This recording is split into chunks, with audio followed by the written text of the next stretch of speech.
Hello sa mga Leo guys. Okay. Ngayon ay January 27. Okay, Leo, this is for you. Kasalukuyan ninyong sitwasyon. Titignan natin ang inyong mga paparating na message.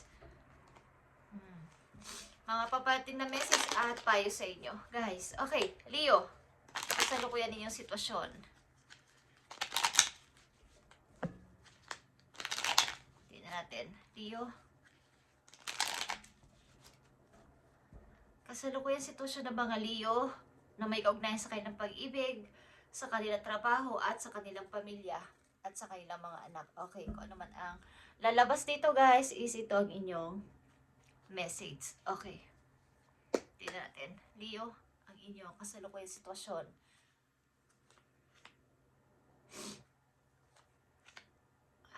Involved dito mga taong, makikita dito sa reading ninyo mga taong involved sa buhay ninyo, okay? Sa kasalukuyan ninyo maaaring meron kayong mga pinag-iisipan na hindi pa nyo mapagdesisyonan. May bala kayong tapusin na sitwasyon. Kaya lang ay may pagdadalawang isip. Okay. Leo, sa inyong kasalukuyan sitwasyon is maaring may mga paparating na opportunity sa inyo. May balak ang isang person dito na alokin kayo ng isang magandang oportunidad, guys. Balak ng isang person. Ito man ay pag-ibig, ito man ay sa trabaho. Titingnan natin to, okay? At King of Cups is here. Andito ang Capricorn, Scorpio, guys. May isang person dito na nag-iisip na ikaw ay alokin ng isang oportunidad. Mabait ang tao na to, okay? Ito ay may unconditional love. Maunawain sa mga taong nakapaligid sa kanya. Maaaring ito iyong boss, maaaring iyong katrabaho, o mga taong involved sa buhay ninyo. Titingnan natin to. At dahil dito sa alok na ito, ikaw ay nag-iisip-isip. Tulad ng sinabi ko, nananahimik ka. At maraming gusto magtanong ng iyong mga nasa sa loob. Ano ba ang nasa sa loob ni Leo? Ano ba ang feelings ni Leo? Ano ba ang iniisip ni Leo? Okay? So maraming curious. May mga gusto kang tanungin, may gusto kang i-text, may gusto kang tawagan. Dito, ba't ikaw ay tahimik mo na this time? Maaring pinag-iisipan mo ang alok na to o may gumugulo sa isip mo about sa offer na to. Yeah. At lumabas na nga. Okay. Judgment is here. Ito ay truth. Ito ay may kinalaman sa buhay. Mag-asawa, guys. Maaaring nanganganib ang inyong buhay, marriage, sa mga Leo na nandito. At ang both of you, maaari is humihingi ng guide sa taas kay God. Na ang inyong relasyon ay i-grow pa, ang inyong relasyon ay i-survive pa o mai-survive pa sana. Okay? Ba't nangyayari ang mga usapin na to sa inyong buhay, pamilya? Okay. Tignan natin, guys. Sa mga Leo na nandito, maaaring yung inyong pagsasama o buhay, mag-asawa ay nanganganib. But may pagmamahalan dito, guys. Okay, Leo? Tingnan natin dito. Titingnan din natin ang mga susunod ninyong hakbang dito, guys. So, may mga taong gusto sa'yong kumbaga plano. Isa o dalawa o higit pa mga person may planong ikaw ay puntahan, mag-sorry, magbigay ng alok. Okay, Leo. Okay, guys. Sa baba ng King of Cups, nandito ang The Lovers. Balak ng isang person na ikaw ay alokin ng offer na mag-start tayo, Leo. Ito ay maaring nasa malayong lugar. Saka sa energy ng Gemini and Scorpio, ito, maaaring ang ilan sa inyo ay nanganganib ang marriage at ang ilan sa inyo ay meron na ditong tinitibok ang puso. maliban sa inyong asawa. Okay. At ito ay nasa malayo. May kaguluhan dito sa isip mo kung anong dapat mong gawin sa offer na to, like I said. At andito ang The Hermit, may pag-iisip-isip. Pag-iisip-isip na kung gagawin ko to o tatanggapin ko tong offer na to or magpapakatotoo na lang ako sa buhay ko na wag ko na lang i-accept. At ayusin ko yung buhay ko dahil nandito na ako sa aking middle age. Gusto ko nang maging, maging doon sa tama. Kung maghiwalay man kami ng asawa ko, magkahiwalay man kami ng kinakasama ko, is andun ako sa tama. Andun ako sa may prinsipyo kong paninindigan na hindi mo na ako makikipagrelasyon. Okay. Ang iisipin ko muna ngayon ay ang goal ko. Yung about sa aking pagtanda. About kung papaano ba talaga ang buhay ko after nitong marriage na to. Huwag mo na akong papasok sa relasyon. Andito yung pag-iisip-isip. Pero may mga over, guys. Okay. Sa judgment, andito ang Six of Pentacles. Kahit sa nangyayaring ito sa buhay ninyo, ay andito pa din yung kapag yung wala man kayong imika ng iyong kinakasama o asawa, is andito yung give and take sa inyong dalawa. Andito yung maaaring wala namang masama sa nangyari sa inyong paghiwalay o sa inyong hindi pagkakausap na ng iyong karelasyon. Maaring mayroon dito ang pag-uusap na maayos. Okay. Tingnan natin to. Maaring ito ay mayroon pang chance na mabuo ulit ang pag-ibig na to na nasira or masisira pa lang. Okay guys, Leo, tingnan natin to. So nag-iisip-isip ka kung after nito is, bawa temporary kayo munang hiwalay ng yung asawa o kinakasama, ay papasok ka ulit sa relasyon na nag-aalok sa'yo ng magandang offer, or tututunin ko muna ang sarili ko maging maayos, or love muna yung sarili ko. Mag-focus muna sa sarili ko. So, tignan natin to, Leo. Okay, Queen of Cups is here as a Queen of Cups. Andito talaga yung pagiging isa mong good mother or good father na may pag-iisip-isip about sa iyong family. Love mo ang iyong tahanan. Love mo ang iyong family. Kaya andito yung pagkamalungkot sa nangyari. Okay? Andito ang Two of Wands. Meron kang pinagpipili ang dalawang lalandasin ng buhay. Ang lumabas sa luma na sitwasyon, lumang cycle, at pumasok sa bagong cycle ng buhay. At maring ito ay ang ilan sa inyo nagbabalak mag-ibang bansa o pumunta ng ibang lugar guys, ibang city, ibang country o ibang bansa.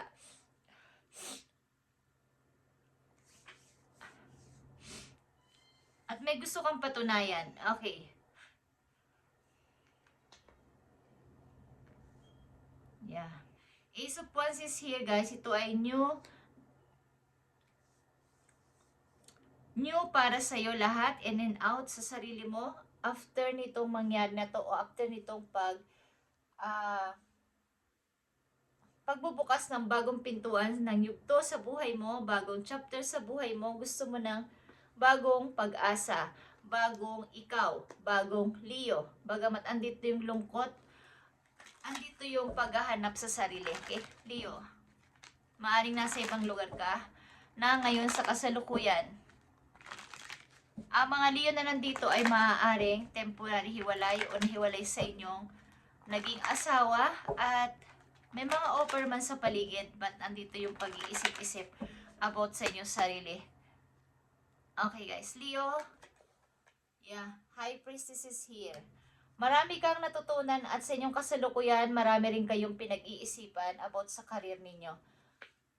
At marami kang natutunan bago ang pagdedesisyon. Yung pag-iisip muna ng napakalalim, napakahaba at maraming beses bago magsalita ng oo at hindi sa isang mga offer. Okay. So, titingnan natin ang mga paparating sa inyong message guys. Sa inyong kasalukuyang sitwasyon. Paparating na message sa mga Leo ayon sa kanilang sitwasyon na to sa kasalukuyan. Maaring nakapokus kayo ngayon sa inyong career at maraming pinagpipilian na maaring ito na lang kaya ang gawin kong trabaho, dito na lang kayo mag-apply o dito na lang kaya ako pumunta. May mga option man sa paligid, but siguro pinag-iisipan yung mabuti. At kung mayroon man kayong lovers sa malayo, sa ilang Leo dito is mayroon kayong limitasyon sa inyong pag-ibig na to. Pagamat mahal nyo ang tao na to, may limitasyon ang inyong pagmamahal. At andito yung kumbaga papunta na kayo sa future, yun ang iniisip ninyo, yung paano na ako pagtanda ko. Hinahanap nyo rin ang inyong sarili. At maaaring yung goal, okay, is iniisip nyo, yung inyong pangarap pa din ay matupad. Tingnan natin, Leo, mga paparating sa inyong message. Ayon dito sa inyong kasalukuyang sitwasyon. Mga paparating sa inyong message, maaaring may mga bago talaga kayong pagkakaabalahan sa mga susunod na araw, buwan, linggo sa inyong buhay. Maaaring may na humaling din sa inyong person, Leo. At malakas dito ang Scorpio. Okay? Kung kayo ay dealing sa Scorpio, madidealing sa Scorpio, is maaaring ang taon na to ay patuloy kayo susuyuin. Okay. Tingnan natin ang mga papating na message sa inyo. Nakita nyo ba ang King of Pentacles? Ito ay Capricorn. Okay. Matagumpay na person ito. Matagumpay na tao, negosyante, at maaaring may matatag na trabaho. Titingnan natin yan, guys. Andito ang Wheel of Fortune. Okay, guys. Big opportunity to, Leo. Andito ang 5 of Cups. Okay. Andito ang Knight of Cups, guys. So, sa nakikita ko dito, Leo, may isang person dito na maaaring, alam niyo yung Wheel of Fortune, yung wheel ay gumulong ulit, umikot mulit at tumutok na ulit sa inyo ang oportunidad. At may isang tao dito na maaaring may plano kayong puntahan, may plano kayong suyuin, katulad ng sinabi ko kanina. At hindi ito titigil hanggat hindi kayo nare-reach out. Kumbaga, ang person na to ay seryoso, very grounded, talagang pag umibig ito ay totoo. So, dito yung Wheel of Fortune, ito ay destiny. Okay. Naka-destiny kayo magkita ng person na to sa hindi naasahang pagkakataon, guys. Sa hindi naasahang mga, alam ko sa ibang bansa nyo to makikilala. Sa ibang lugar nyo to mamimit ang person na to. Okay. Maaaring ito ay bagong person na inyong mamimit at hindi nyo to ine-expect. Maaari rin may mga balak ang person dito sa iyo na ikaw ay puntahan, i-reach out, Leo. May mga plano silang ikaw ay alokin ng kung anong bagay. Maaaring bagong pag-asa sa buhay, okay, opportunity, at ito yung 2 person, guys. 2 person. King of Cups and King of Pentacles is here.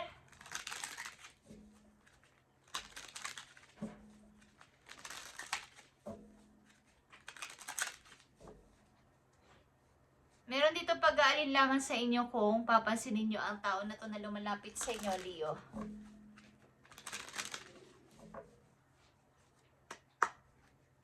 Ito ay luck. Tingnan natin na inyong career, guys. At babalikan natin itong pag-ibig na to. Maning ito ay pag-ibig, guys. May taong seryoso sa inyo, nakatingin lang at alam ang inyong mga ginagawa sa buhay. Kumbaga ay alam nila ang inyong pagsisikap. Leo, maaaring ilan sa inyo dito ay lumabas na sa old cycle at may lumalapit naman ng mga tao o bago mga person sa buhay ninyo ay hindi nyo muna pinapasin. Meron ditong tingin muna sa inyong future. Parang pag-iisip-isip kung ano na ba ako pag ako ay nagretiro. Ano na mangyayari sa akin kung hindi ko ipagpapatuloy ang pangarap ko. Okay, Leo, tingnan natin ang message sa'yo sa iyong career. Nakikita nyo ang unlocking. Unlocking is pagtanggal ng lock sa inyo, yung kandado, halimbawa sa kandado ng, yung sa kandado ng pintuan. Okay. You've unlocked the floodgates of abundance, free from limitations. Okay. Wala na tong limitation itong pagdaloy sa iyo ng grasya o pagdaloy sa iyo ng blessing, Leo, sapagkat naka-unlock na to, okay? Kaya nga sabi ko sa inyo dito, may mga balak ang ilang mga person dito na kayo alokin ng oportunidad, at ito yung tamang timing na pansinin nyo to, okay? What was once locked is now ready to be open. Katulad ng truth. Ito ay paglingon o pagtingin sa bagong pintuang magbubukas sa inyong buhay, bagong opportunity na magbubukas sa inyong buhay, at kailangan nyo nang buksan ang pintuan na to para pumasok ang grasya. Para pumasok ang bagong blessing. Kumbaga, pansinin nyo ang mga dumarating na opportunity. Huwag nyong isnabin o huwag nyong sabihin, baka hindi mangyari. Baka hindi maging totoo. Try to accept. Leo, obstacles appear to remind you when you're steering off course. Okay. Kumbaga, nag-unlock na yung kandado, guys. Ikaw na lang ang bahalang magbukas. Yung pintuan ay dating nakalock. Yung blessing sa'yo ay dating hindi makapasok, pero ngayon ay nakabukas na. Ikaw na lang ang kumbaga, pipihitin mo na lang yung siradora at makakapasok na. Ibig sabihin, yung mga papating na opportunity simula sa araw na to ay inyong i-accept at huwag nyong pahindian, guys. At ito na simula ng inyong pag-angat sa buhay. Okay? Leo,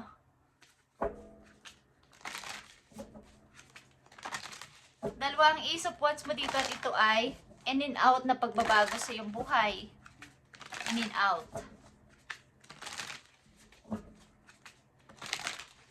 Accelerated motion to, guys, or bigla ang pagdating ng swerte, bigla ang pagdating ng blessing na kailangan ay umuo kayo. Okay, Leo, take inspired action. Okay, kumbaga sa halip na kontrahin ninyo ito, ay kayo ay ma-inspire na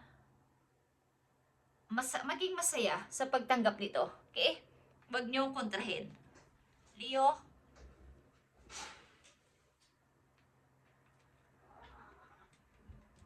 tingnan natin ang message dito, guys.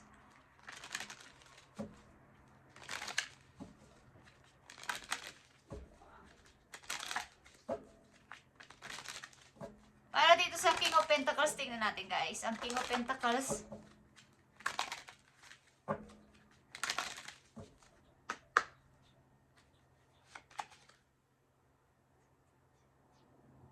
Okay.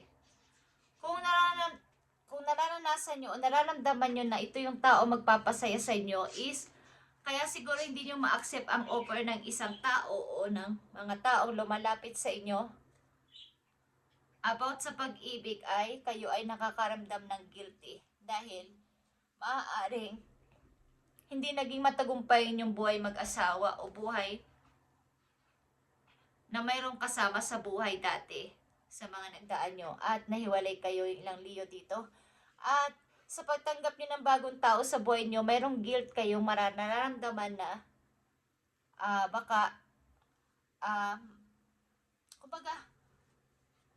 hindi ko kayang maging masaya dahil mayroon akong iniwan, mayroon akong nakahiwalayan.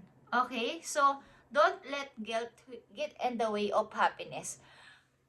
So kung alam nyo kayo ay sasaya sa person na to at mahal nyo naman ang person na to, dahil nakikita ko dito ang The Lovers, is masaya kayo sa person na to, is handa kayong intindihin ng tao na to. Ang tao na to, katulad sabi ko, ay mayroong unconditional love. Kaya kayong unawain at intindihin lahat ng inyong naranasan sa nakaraan ninyo. Kaya niyang tanggapin at pakinggan kayo, maging honest lang kayo sa kanya. Okay?